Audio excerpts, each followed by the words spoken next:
Now, taking a look at one of the top stories today in our country, Canadian lumber is taking another hit from U.S. President Donald Trump's trade war. New tariffs announced last month are now in effect. They include a global tariff on 10% of all softwood lumber and timber entering the U.S. That's now added to the 35% duty already in place. Canada has finally turned a long trade fight into a big win, giving the United States another hard hit. While the U.S. wants to lower the Canadian lumber taxes now amid things getting expensive to build homes in the U.S., what Canada replied to, the U.S. shocked the Trump administration. The Trump administration imposed a 25% tariff on kitchen cabinets, bathroom vanities, and upholstered furniture. Another 10% tariff on all softwood lumber shipped to the U.S. That's on top of the 35% already in place for Canadian producers. A trade dispute that has run without resolution since 1982 just entered its most consequential phase in decades. The U.S. Department of Commerce posted a preliminary tariff determination on Canadian softwood lumber that was framed by Washington as a reduction and by the Canadian industry as proof that the process itself is broken. The announcement landed at a moment when American housing starts are at their weakest level since the pandemic recovery. Canadian forestry communities are absorbing sustained job losses, and the CUSMA review deadline of July 1st is bearing down on both governments, with the softwood lumber dispute unresolvable within the current dispute mechanism, and directly embedded in the housing affordability crisis now affecting millions of American families.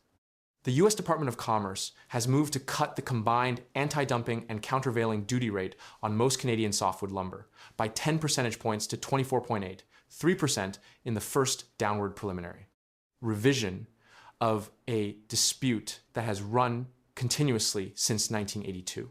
That reduction sounds significant until the full rate structure is applied.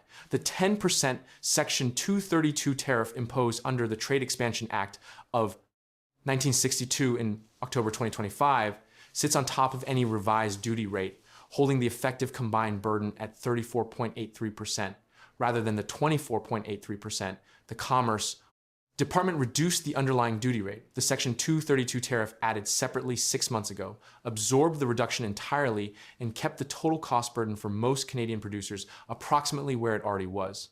The proposed revisions would reduce anti-dumping duties to 10.6%, 6%, and slightly lower countervailing duties to 14.1%, 7%, bringing combined duties to 24.8%, 3%, or 30%. 4.83% when existing tariffs are included. The changes based on a 2024 market review are expected to take effect by late summer 2026. Canfor, Resolute, and West Fraser have been named as mandatory respondents in the review, meaning the preliminary rates are subject to further revision following their submissions, covering 2024 operations. A final determination is expected in early August 2026. Sustained financial losses. Under the current 45.16% all-in rate, which applied before the preliminary downward revision, had already extracted a steep toll, with import volumes falling 28% year-on-year to January 2026, as combined duties and tariffs pushed the all-in rate on most Canadian producers above 45%. That 45% rate reflected the previous period's combined burden. The preliminary reduction brings the projected effective rate to 34.83%. But the final determination in August will determine whether the number holds. The Canadian response to the announcement was immediate and consistent. BC Forest Minister Ravi Parmar said the province was disappointed the United States had signaled that it will continue to impose unwarranted and unfair duties on Canadian softwood lumber products. These duties serve only to damage both of our economies by harming BC and Canadian communities and increasing the cost of housing and renovations for American families.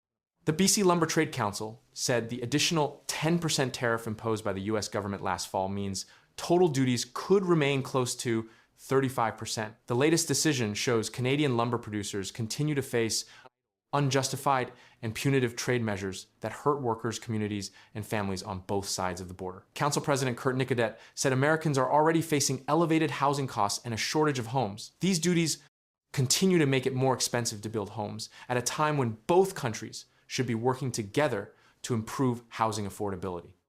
BC Premier David Eby addressed 650 forestry industry delegates at the annual Council of Forest Industries convention in Vancouver. On the same day the preliminary determination was posted, Eby called on Ottawa to make a case of mutual benefit with the United States as it advocates for Canada's softwood lumber industry during trade negotiations. The United States cannot produce enough wood to meet its domestic demand, Eby said, and instead of looking to Canada, it has dramatically increased imports from Europe and Russia to fill the gap. It is more expensive for American consumers. It drives up the cost of home building, he told delegates. British Columbia's wood manufacturing sector described Canada's softwood lumber dispute mechanism with the United States as a broken process, according to the Independent Wood Processors Association. That characterization reflects the structural reality of a dispute that has cycled through multiple agreement periods, multiple breakdowns, and multiple rounds of tariff escalation across 4 decades without producing a durable resolution. The current proceedings began in 2017. Following the expiry of the previous softwood lumber agreement, and have generated successive rounds of duty reviews that have moved the combined rate up and down without addressing the underlying policy disagreement about Canadian stumpage systems that American producers characterize as subsidies. The American housing dimension of this dispute is not theoretical. Canada currently meets approximately 25% of annual U.S. softwood demand, supplying a critical portion of the 15,000 board feet of framing lumber. Embedded in a standard single-family home, the National Association of Home Builders has estimated that combined tariffs and duties have added at least $10,000 US to the cost of a new dwelling. That figure applies to the previous rate structure. The effective rate of 34.83% under the preliminary determination, while lower than the 45% level that applied to most producers before the revision, still embeds a significant cost premium into every Canadian-sourced board foot that enters American construction projects. Full year 2025, single-family housing starts fell 7% to 943,000 units, the weakest result since the pandemic recovery, according to data published by Madison's Lumber Reporter, underscoring the compounding cost pressures on an already constrained U.S. homebuilding market.